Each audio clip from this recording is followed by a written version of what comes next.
Hello everyone. CGPSC मुख्य परीक्षा के लिए पेपर 7 पार्ट 1 डिस्कशन सीरीज़ का ये हमारा 18वां वीडियो है। इस वीडियो में हम छत्तीसगढ़ के संदर्भ में कानूनों की चर्चा करने वाले हैं। अपने पुराने वीडियोस में हम भारत के महत्वपूर्ण कानूनों की चर्चा कर चुके हैं। भारतीय समाज के बारे में हमने डिस्कशन शुरू किया था और सूचना प्रौद्योगिकी अधिनियम ये लास्ट में हमने कंप्लीट किया है। इसके पहले भ्रष्टाचार अधिनियम के बारे में चर्चा कर चुके थे। सिलेबस में जब हम देखते हैं तो छत्तीसगढ़ के जो प्रमुख कानून हैं वहाँ पे ठीक से डिफाइन नहीं किया गया है कि कौन कौन से कानूनों को पढ़ना है। जनरली हमें पुराने जो प्रश्न पत्र हैं उन्हीं को देखकर अंदाज़ा लगाना पड़ेगा कि कौन कौन से प्रश्न पूछे गए हैं, किन कानूनों से प्रश्न पूछे गए हैं। उन सभी कानूनों को हम एक एक करके देखेंगे जो कि छत्तीसगढ़ के लिए विशेष रूप से उपयोगी हैं या छत्तीसगढ़ द्वारा उनको पास किया गया है। छत्तीसगढ़ विधानसभा द्वारा इसको विशेष रूप से राज्य के संदर्भ में पास किया गया है।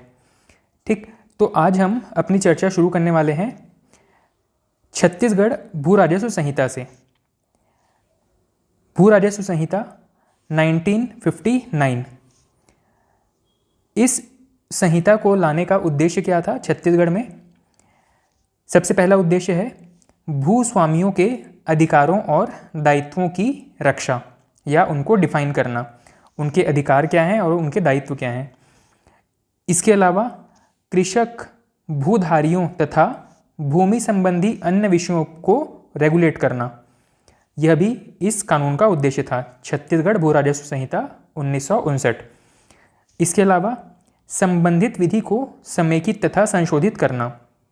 इसका मतलब है कि लैंड रिफॉर्म से संबंधित या लैंड लॉ से संबंधित जितने भी कानून थे, बिखरे हुए जो कानून थे, उन सभी को एक संहिता के अंतर्गत समाहित करना, यह भी इस भू राजस्व संहिता 1959 का लक्ष्य था या उद्देश्य था।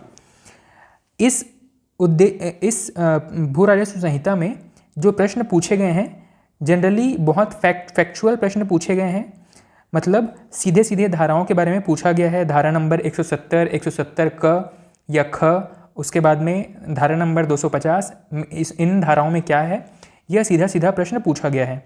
लेकिन हालांकि यहाँ पे 2 नंबर 4 नंबर के प्रश्न पूछे गए हैं, फिर भी मैं यही मानता हूँ कि अगर हम पेपर 7 में इतनी सारी धाराओं को, हर एक संहिता या हर एक विधेयक में इतनी सारी धाराओं को अगर याद करेंगे तो जाहिर सी बात है मुख्य परीक्षा में हम लिखने के समय हमको बहुत ज़्यादा कन्फ्यूज़न का सामना करना पड़ेगा।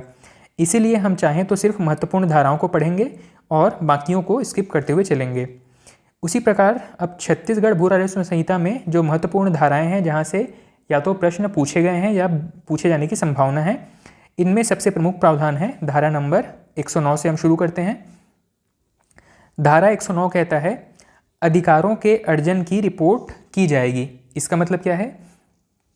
यदि कोई व्यक्ति कोई भूमि खरीदता है, जैसे ही वह भूमि खरीदता है, अपने उस खरीदे गए भूमि या उस संपत्ति का वो क्या करेगा, रजिस्ट्रेशन करवाएगा और संबंधित अधिकारी को इसकी रिपोर्ट देगा। जैसे कि पटवारी हो गया, उसके बाद में आरआई हो गया, उसके बाद में तहसीलदार हो गया। इन सभी तक जो फाइल जाती है उन फाइलों में यही जानकारी होती है कि किस व्यक्ति ने कब कौन सी फाइल या कब कौन सी ज़मीन या फिर आपका भूमि खरीदा है, प्लॉट वगैरह खरीदा है। इन सब की जानकारी वहाँ पे होती है। ठीक है, तो धारा 109 किसके बारे में है? अधिकारों के अर्जन की रिपोर्ट के बारे में है। जैसे ही कोई व्यक्ति भूमि अर्जित करेगा उसकी रिपोर्ट की जाएगी। नेक्स्ट है धारा नंबर 110, भू अभिलेखों में अधिकार अर्जन बाबत नामांतरण। इसका मतलब क्या है? जैसे ही पटवारी को आप इन्फॉर्मेशन देंगे कि आपने फला ज़मीन फला व्यक्ति से खरीदी है, ठीक है, एक्स ज़मीन वाई व्यक्ति से खरीदी है, अब क्या किया जाएगा? जो भू अभिलेख हैं, सरकारी जो भू अभिलेख हैं, वहाँ पे नाम चेंज करना पड़ेगा। पहले किसी और का मालिकाना हक था, अब आपका मालिकाना हक आ जाएगा।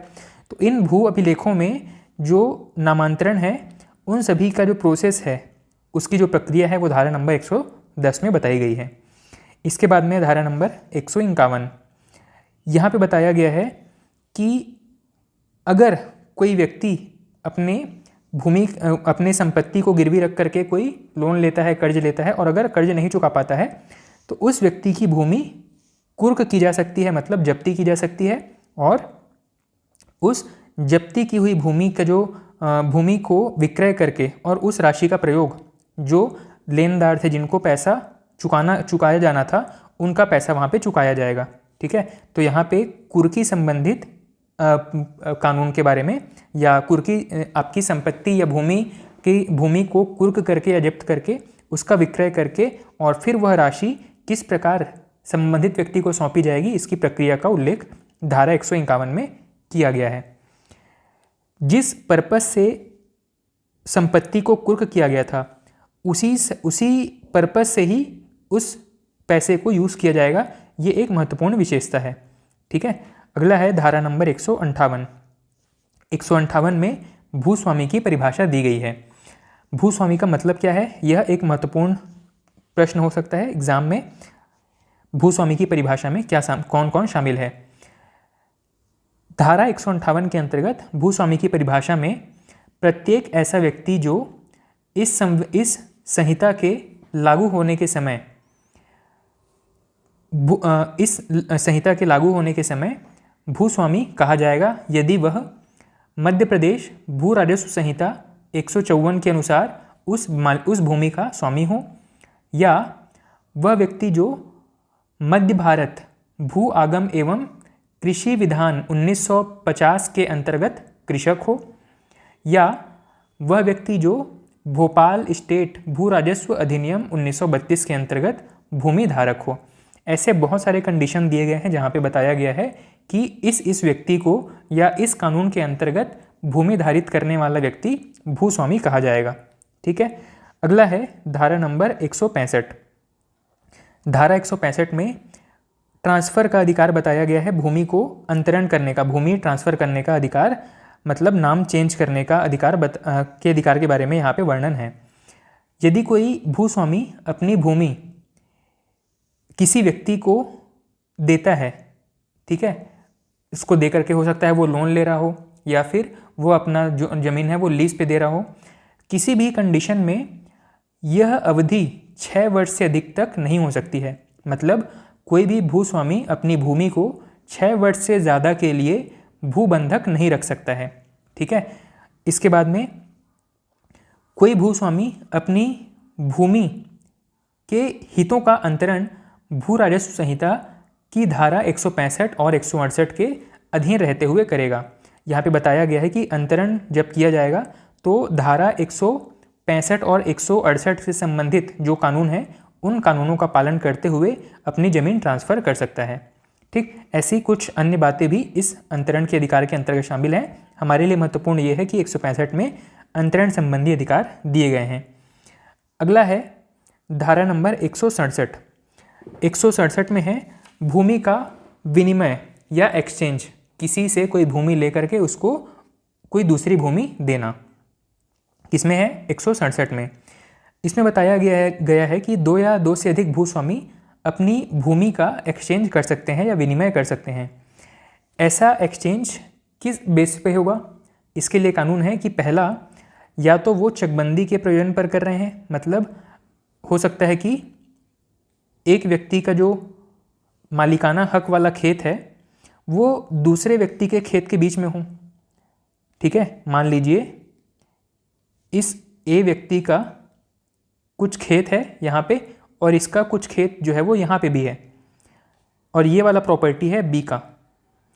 अब मान लो और यहाँ पे ए के खेत के आसपास थोड़ी सी प्रॉपर्टी है और ये प्रॉपर्टी है बी की।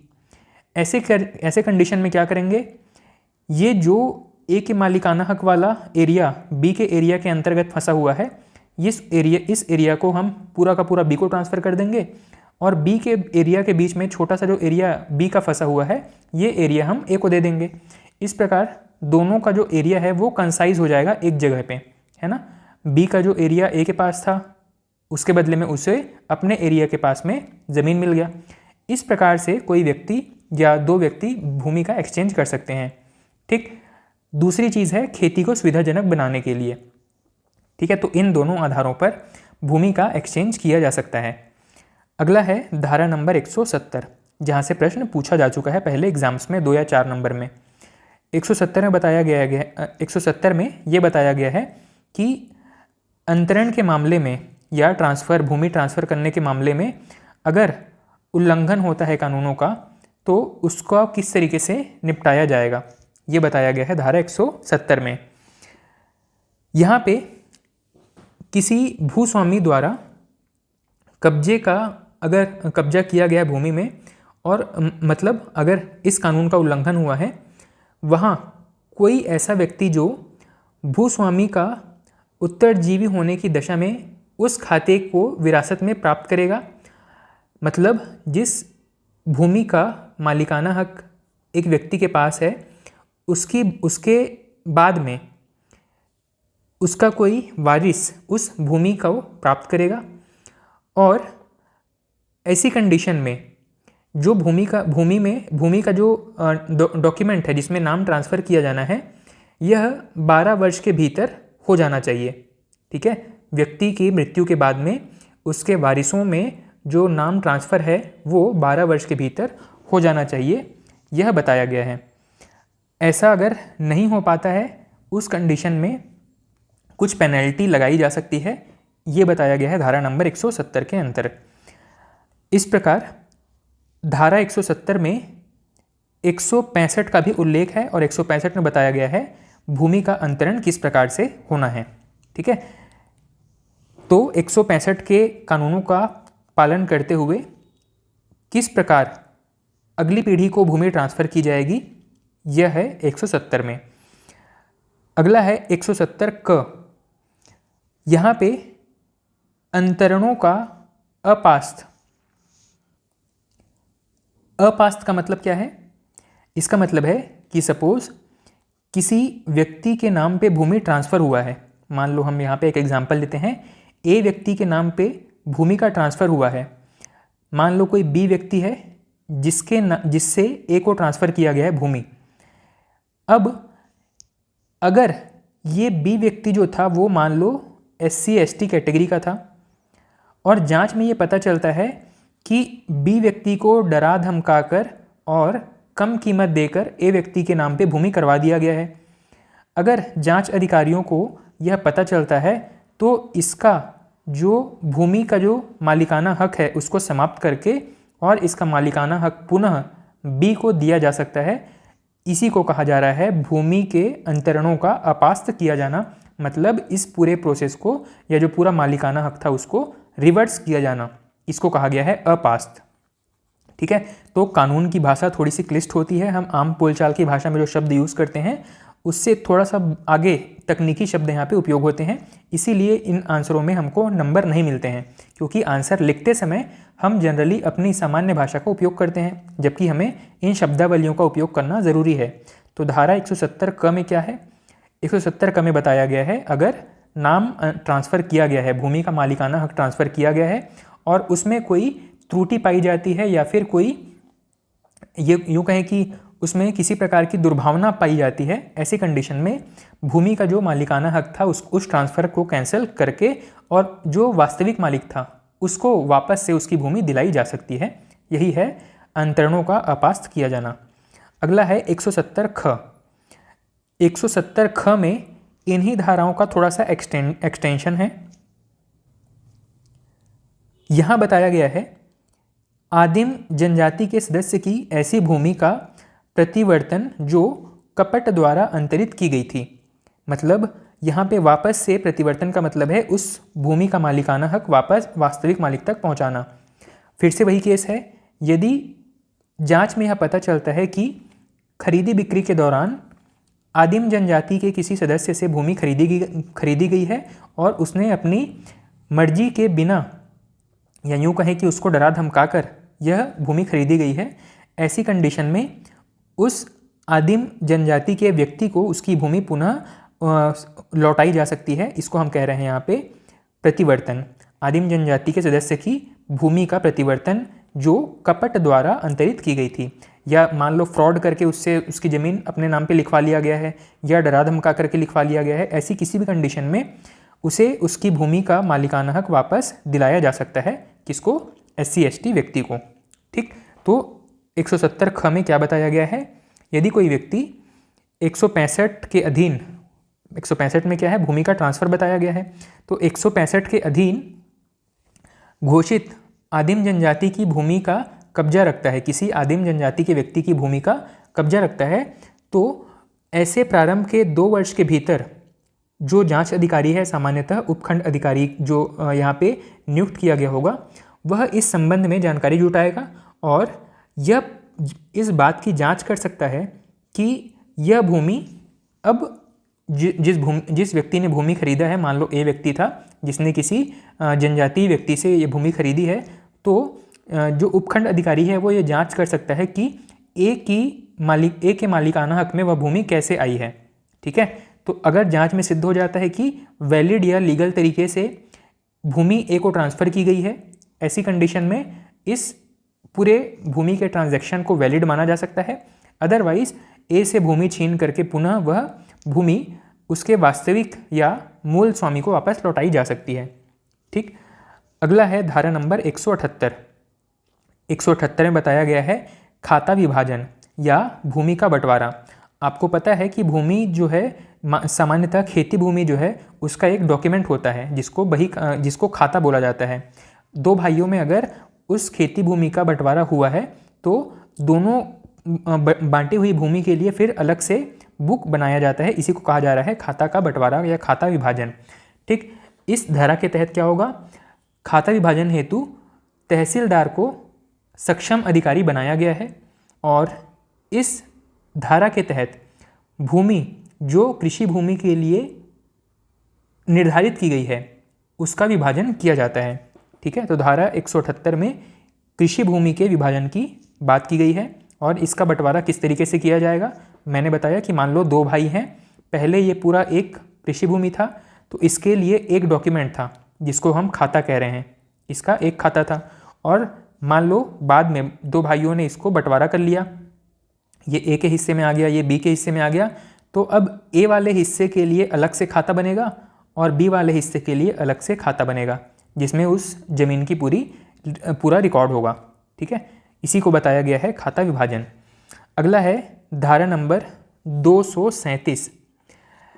237 में बताया गया है कि कलेक्टर किसी भी दखल रहित भूमि को निस्तार हेतु पृथक कर सकता है। मतलब अगर कोई सरकारी भूमि है उसको कलेक्टर चाहे तो किन चीज़ों के लिए उपयोग करने के लिए दे सकता है, ईंधन के लिए, चारागाह के रूप में, गोठान के लिए, बाजार के लिए या कब्रिस्तान के रूप में इन भूमियों को आवंटित किया जा सकता है। कौन करेगा, कलेक्टर ये काम कर सकता है, उसके अधिकार क्षेत्र में ये चीज़ है। ठीक, अगला है धारा नंबर 248। धारा नंबर 248 में क्या है, यहाँ पे बताया गया है कि अप्राधिकृत रूप से भूमि पर अगर कोई कब्जा करता है तो उसके ऊपर शास्ति या दंड क्या होगा या कितना लगाएगा, ये सारा चीज़ किस में बताया गया है, धारा 248 में। इसके बाद में नेक्स्ट है धारा नंबर 250। धारा 250 में बताया गया है अनुचित रूप से बेकब्जा या भूस्वामी का पुनः स्थापना।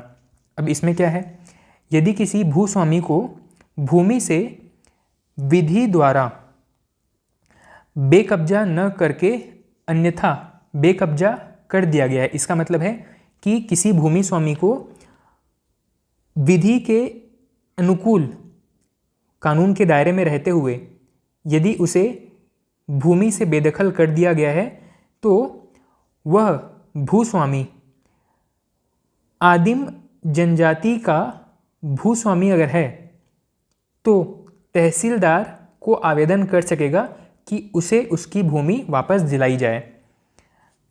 इस धारा में जो बात लिखी हुई है वो मैंने आपसे साझा की, लेकिन अब मैं इसको आसान शब्द में आपको बताता हूँ। इसमें लिखा गया है, इसमें बताया गया है कि अगर किसी व्यक्ति को उसकी भूमि से बेदखल किया गया है और वह व्यक्ति आदिम जनजाति का व्यक्ति है, ऐसी कंडीशन में वह तहसीलदार के सामने अपील कर सकता है कि उसे उसकी भूमि वापस दिलाई जाए। अब तहसीलदार ऐसी जानकारी मिलने पर सबसे पहले कार्रवाई शुरू करेगा और जो दो पक्ष हैं, जिसको भूमि प्राप्त हुआ है और जिसको भूमि से बेदखल किया गया है, मान लो बी यहाँ पे एक जनजाति वर्ग का व्यक्ति था, ए ने उसकी भूमि से बेदखल करके उसे अलग कर दिया है। तहसीलदार इस बात की पुष्टि करेगा कि दोनों के बीच मामला क्या था। यदि लीगल तरीके से ए को भूमि ट्रांसफ़र किया गया है और बी को बेदखल किया गया है, ऐसी कंडीशन में बी को कोई रिलैक्सेशन नहीं मिलेगा। लेकिन अगर यह साबित होता है कि ए ने गलत तरीके से बी को उसकी भूमि से बेदखल किया है, ऐसी कंडीशन में ए से भूमि छीन करके पुनः बी को लौटाया जा सकता है। यही चीज़ बताया गया है धारा 250 में। ठीक, अगला है धारा नंबर 250 क। 250 क में क्या बताया गया है, यहाँ पे भी अप्राधिकृत कब्जे के बारे में बताया गया है। यदि आदेश मिलने के बाद, मान लो कोई व्यक्ति है जिसने अवैध कब्जा किया हुआ है किसी भूमि पर और उसे उस कब्जा को खाली करने का आदेश दे दिया गया है, अगर 7 दिन के बाद भी उसने वह कब्जा खाली नहीं किया है, तो ऐसी कंडीशन में उपखंड अधिकारी उसे गिरफ्तार करने का आदेश दे सकता है। ठीक है, इस तरीके से इन धाराओं में हमने देखा कि बहुत टेक्निकल चीज़ें दी गई हैं जो कि ज़मीन की खरीदी बिक्री और उसके मालिकाना हक से संबंधित हैं। ठीक, तो यह पूरा का पूरा जो भू राजस्व संहिता है, इसके बारे में हमने जो महत्वपूर्ण प्रोविजंस थे, महत्वपूर्ण धाराएं थी, इनको कंप्लीट किया है। इसके अलावा आप चाहें तो इसमें जो 250-300 के लगभग धाराएं हैं, इनको आप व्यक्तिगत रूप से समय है अगर तो पढ़ना चाहते हैं तो पढ़ सकते हैं। अदरवाइज हमें ट्रेंड देखना चाहिए कि क्या किस प्रकार के प्रश्न पूछे जा रहे हैं। ठीक, आज की इस वीडियो में इतना ही। Thank you.